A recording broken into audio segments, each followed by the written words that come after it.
Stephen King has a series of books about the gunslinger, and in the gunslinger, they often reference the Dark Tower.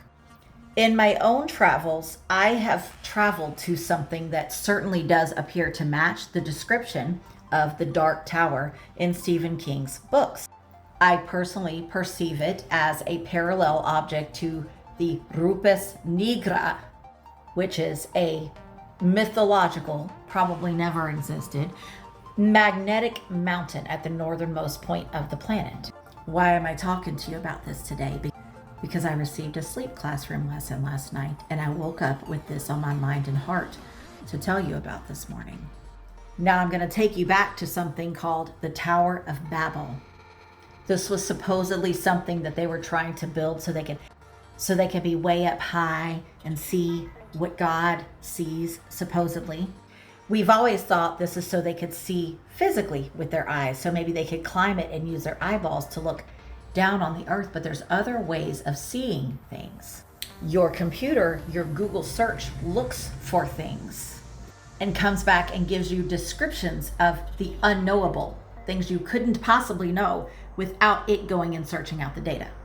The way that I understand it is the Dark Tower, the Rupes Nigra, and the Tower of Babel all have similar functions.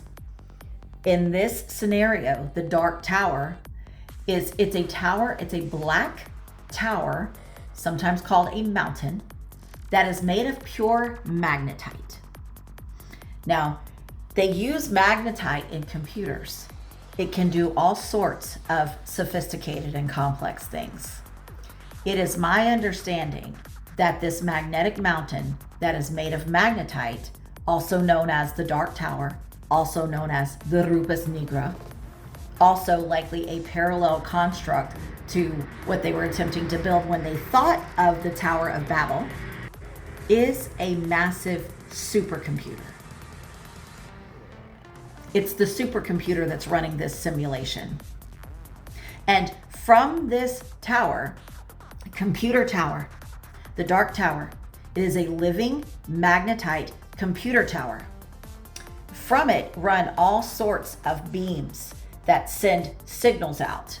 And according to the Gunslinger book, Stephen King speaks about how children are taken, children who have the gift of higher sight, children who shine.